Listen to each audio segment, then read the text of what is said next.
After a dry decade, the Colgoa River is making a comeback.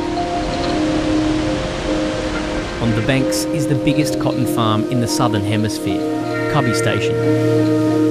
The 80,000 hectare property has a storage capacity of 460 gigalitres. But for years, the expansive network of dams have remained dry.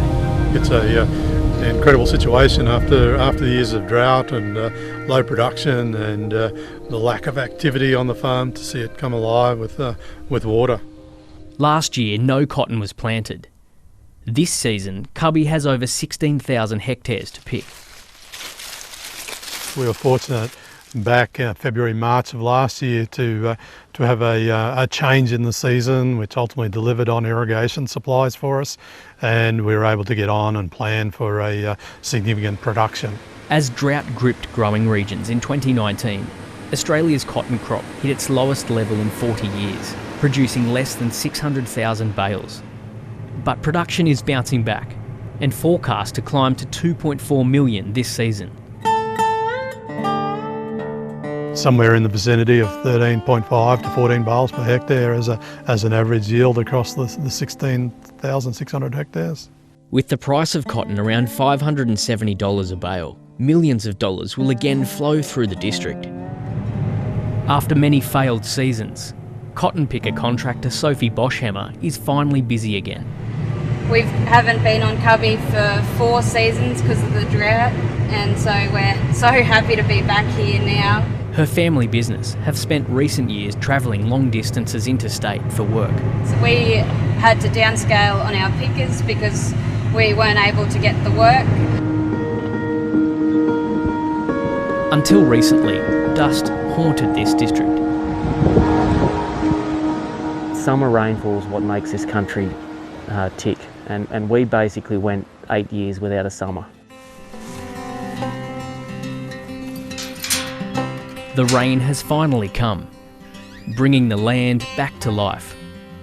So far for 2021 we've had just under 400 mil for the year, which is probably the best start we've had since I've been home. Probably one of the best starts we've had in many years. The last 7-8 years, all anybody's really done is gone into debt, or for a lot of people further into debt. So, you know, it's going to take quite a few years for people to get back up and running.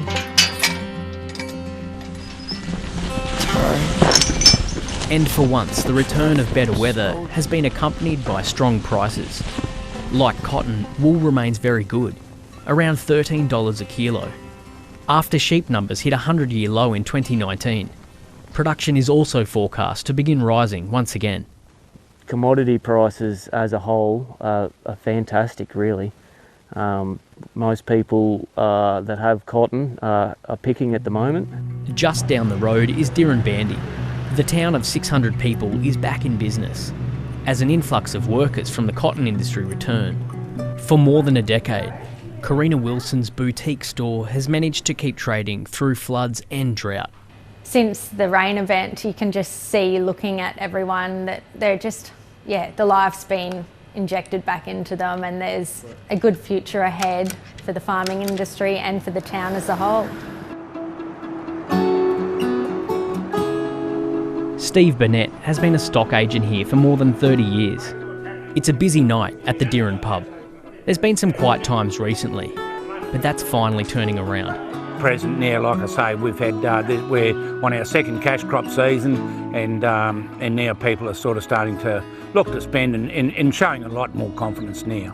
Everyone's hoping the next drought is not for another few years yet.